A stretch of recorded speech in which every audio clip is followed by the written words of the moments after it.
Assalamualaikum warahmatullahi wabarakatuh. Saya Wadijah Makarim. Teman-teman sekalian, pada hari ini saya akan mengangkat topik tentang perbedaan stres dengan depresi.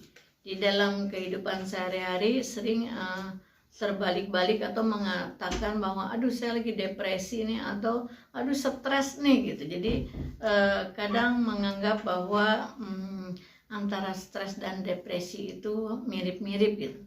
Tapi sebetulnya ada perbedaan. Nah, siapa yang mengalami stres dan depresi? Ya siapa saja, dari mulai semua umur, dari mulai siswa, misalnya siswa TK, SD, SMP, SMA, mahasiswa bisa stres. Kemudian laki-laki dan perempuan, ibu rumah tangga, karyawan, guru, dosen, siapapun bisa mengalami stres, dan stres berkelanjutan itu masuk dalam wilayah depresi. Nah, sekarang kita lihat apa sebetulnya stres itu dan apa sebetulnya depresi. Apakah kalau orang-orang yang mengalami stres itu pasti menjadi depresi atau tidak misalnya. Nah, kita lihat stres itu adalah gangguan mental ya, akibat dari adanya tekanan. Tekanan dari siapa? Ya tekanan dari macam-macam, tekanan dari individu sendiri misalnya karena tidak dapat memenuhi kebutuhan dan keinginan. Kemudian mungkin tekanan dari pihak lain. Kalau yang sekolah misalnya mungkin dari teman sebaya, mungkin dari guru, mungkin lingkungan sekolah, kampus, mahasiswa juga begitu, lingkungan kampus, peraturan kampus, bisa dari dosen, bisa dari pihak-pihak lain, misalnya sikap staf pelayanan di perusahaan, kalau di perpustakaan, di tata usaha dan sebagainya, dalam mengurus administrasi misalnya, dalam proses dikejar waktu dan sebagainya, ada kesalahan yang dilakukan oleh tata usaha, misalnya bikin kamu stres karena nanti berantai dimarahi oleh dosen pembimbing dan sebagainya, atau dosen mata kuliah tertentu, atau mungkin sumber-sumber lain dari keluarga ya. Jadi dari lingkungan itu artinya lingkungan keluarga, lingkungan teman sebaya, lingkungan kampus atau lingkungan sekitar. Nah, kemudian yang berikut adalah apa sih cirinya ya stres itu? Yaitu misalnya diantaranya adalah mudah marah, mudah tersinggung, kemudian sering gelisah, cemas dan sebagainya. Nah, itu yang umum ya, gejala-gejala yang umum. Kalau di dalam bahasa mudahnya, yang namanya stres itu ibaratnya kita kewalahan ya, kewalahan dalam menghadapi situasi yang ada di hadapan kita. Misalnya ibu rumah tangga stres, misalnya ada anak yang sedang sakit, apalagi kalau misalnya ibu rumah tangga merangkap sebagai pegawai, harus tepat waktu sampai perusahaan, padahal di rumah anak sedang sakit, atau mungkin ditambah lagi pembantu rumah tangga yang tidak datang pada hari itu dan sebagainya, atau mungkin ditambah lagi dengan ada kerabat atau keluarga, atau mungkin misalnya orang tua yang tiba-tiba memberi kabar ya sakit dan ingin dikunjungi. Nah, itu semua bisa terjadi pada satu waktu, tinggal kita bagaimana. Meninggalkan semuanya tidak mungkin, mengerjakan semuanya tidak mungkin. Inilah yang dimaksud dengan manajemen stres. Kita harus memilih mana yang harus kita pilih dan mana yang harus kita tunda. Dan bisa juga misalnya bagaimana yang lainnya bisa dikelola ya, dibantu oleh pihak-pihak lain, sehingga kalau misalnya dalam satu waktu ada 5 kegiatan yang harus kita kerjakan dan itu tidak mungkin, mana yang dipilih utama, mana yang kemudian kita kelola ya. Kemudian kalau depresi, apa depresi? Nah, depresi itu adalah penyakit psikis ya, yang berpengaruh pada suasana hati, perasaan ya. Jadi misalnya sulit fokus, berpengaruh pada selera makan dan sebagainya. Ini tapi adalah akibat dari stres yang berkelanjutan. Nah, itu adalah depresi. Saya ulangi ya, itu penyakit psikis ya, penyakit jiwa, gangguan jiwa yang berpengaruh pada perasaan ya. Jadi yang diganggu adalah perasaannya. Nah, kemudian teman-teman sekalian, depresi itu dengan stres berbeda cara kerjanya maupun berbeda pengobatannya gitu. Jadi penyebabnya berbeda, kemudian cara kerjanya berbeda, dalam cara kerja dalam kejiwaan kita, psikis kita, ya tentulah penanganannya pun berbeda sesuai dengan faktor-faktor yang menyebabkannya. Nah, baik teman-teman sekalian, bagaimana kita mencegah depresi ya? Misalnya, biasakan hidup lebih sederhana, yaitu dengan cara membuat rencana ya. Kalau semua dipikirkan itu akan bingung gitu, penuh ini apa yang harus kita lakukan, apa yang harus kita capai. Maka untuk menyederhanakan itu biasakanlah ditulis, buat rencana-rencana jangka pendek dan jangka panjang, supaya tidak ada di dalam pikiran terus menerus gitu, penuh menggantung terus. Jadi lebih baik kita tulis. Jadi apa yang akan kita lakukan, misalnya kalau teman-teman sedang menulis skripsi ya, tulis ya, misalnya target akan lulus kapan? Apakah 1 semester dari yang kamu buat atau 2 semester? Nah, kalau diputuskan kalau semester 7 saya akan selesai, misalnya semester 8 harus sudah lulus, ingin cepat berkarya, maka atur 1 semester itu bukan 6 bulan ya, 4 bulan ya. Nah, 4 bulan itu atur, bulan pertama apa yang akan dilakukan, bulan kedua apa, bulan ketiga apa, bulan keempat apa, atur. Jadi kapan kamu harus bimbingan, kapan kamu harus merevisi, kapan melaksanakan sempro, kapan penelitian, itu semua diatur, disesuaikan dengan jadwal dan kemampuanmu masing-masing. Tulis, dan itu coba patuhi secara bertahap. Mungkin ada pergeseran, itu nggak apa-apa, tapi paling tidak garis besar kamu sudah punya rencana-rencana bulanan dan mingguan ya, supaya teratur apa yang harus kamu laksanakan. Nah, ini menghindari dari stres dan depresi. Kemudian bisa juga kamu yang kedua, yaitu adalah cari orang yang bisa mendengar keluh kesahmu, mungkin curhat dalam bahasa gaulnya ya. Siapa? Bisa teman, bisa orang tua, bisa guru, bisa dosen pembimbing akademik, atau ada juga di kampus lain disebutnya dosen wali, atau bisa juga konselor ya.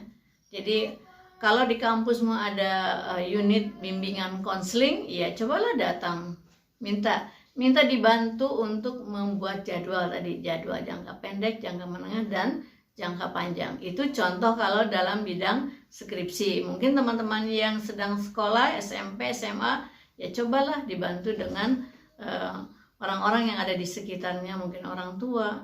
Lagi-lagi juga kalau di sekolah ada konselor, minta bantuan kepada konselor, atau wali kelas ya. Wali kelas juga bisa dimintai bantuan, meringankan bebanmu ya.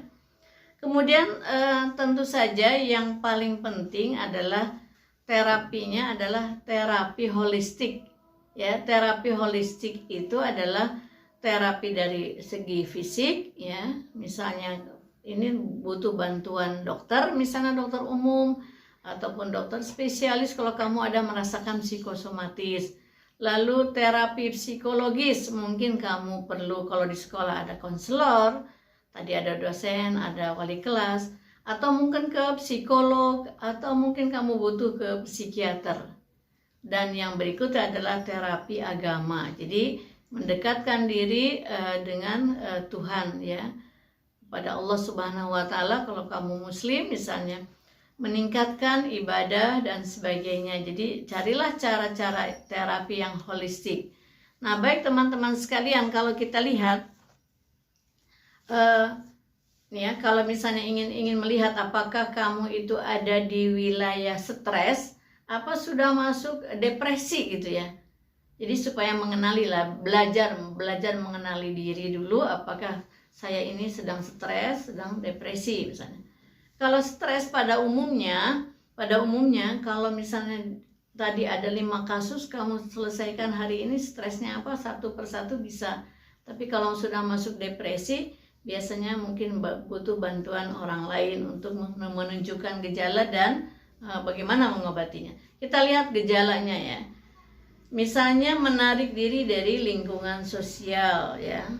Kalau kamu misalnya biasanya bimbingan itu bersama teman-temanmu, sekarang lagi online sendiri, tidak perlu seperti itu, tetap masih bisa berkomunikasi ya dengan melalui teknologi WA dan sebagainya. Kemudian ini saya fokuskan ke skripsi nih ya misalnya. Kalau kamu bolak-balik direvisi, terus putus asa, putus harapan. Udahlah, nggak mau lagi datang. Nah itu tandanya sudah masuk wilayah depresi. Yang ketiga, hilang semangat. Udah males bimbingan, udah nggak mau ketemu dosen pembimbing misalnya. Kemudian kehilangan energi ya, itu. Jadi janganlah, kalau udah masuk situ berarti ngangkatnya lagi susah. Kemudian selalu berpikir negatif. Jadi kalau misalnya diberi arahan, berikan masukan dari teman, nggak menerima dengan baik. Kemudian atau mungkin ketika mendapatkan teguran dari dosen pembimbing, pesannya belum dibalas, kemudian emailnya belum dibalas dan sebagainya, atau kemudian ditegur misalnya, dikoreksi berkali-kali, itu tidak menerima dengan lega, dengan positif, tapi berburuk sangka. Kok saya dipersulit? Nah itu paling banyak sekali mahasiswa pada umumnya merasa dipersulit gitu. Padahal belum tentu, mungkin dosennya memang ingin mengoreksi supaya kamu lebih baik lagi, atau kalau pesannya belum dibalas, emailnya belum dibaca, mungkin ada masalah-masalah lain yang menyebabkan hal itu. Kemudian yang gejala yang keenam itu mirip dengan stres tadi, mudah marah dan mudah tersinggung gitu ya. Kemudian yang ketujuh, malas beraktivitas. Jadi kalau kamu sedang membimbingan, itu coba energinya itu dijaga, jangan sampai masuk wilayah depresi. Kalau misalnya judul belum di ACC, dikoreksi lagi, ya nggak apa-apa, makin lama kan makin pintar juga. Kalau misalnya uji coba angket ya, alat ukur belum valid, 1 kali 2 kali belum valid, itu makin lama makin pintar juga kan. Jadi nggak usah sering bertanya, Bu gimana ini udah 2 kali nggak valid misalnya, sampai saya udah kehilangan semangat. Nah ini jangan. Kalau sudah kehilangan semangat, kamu sudah masuk wilayah depresi. Perbaiki aja, nanti juga lama-lama makin pintar. Insya Allah mungkin revisi yang ketiga, alat ukurmu sudah valid. Kalau misalnya dari 100% valid 80%, udahlah nggak apa-apa, itu minta kepada dosen pembimbing, Bu, sudah saya akan menggunakan alat ukur ini, minta izin ya. Kemudian yang terakhir adalah kehilangan minat terhadap sesuatu yang dikerjakannya. Jadi ini memang paling berat gitu, karena kehilangan minat itu berkaitan dengan perasaan kejenuhan. Orang yang belajar jenuh dalam belajar, orang yang sedang bimbingan jenuh di dalam proses bimbingan ya. Kemudian kalau sudah masuk dalam analisa data, sudah merasa jenuh, males membuat deskripsinya, memberikan kata-katanya dan sebagainya. Jadi kalau ibu rumah tangga mungkin jenuh, apalagi sekarang ya, merangkap menjadi guru buat putra-putrinya, merasa jenuh juga dan sebagainya. Jadi kadang kita termasuk ataupun masuk dalam suatu situasi kejenuhan belajar, kejenuhan bekerja, kejenuhan apa saja. Nah ini adalah tantangan yang paling berat yang harus kita hadapi supaya kita tidak masuk dalam wilayah depresi.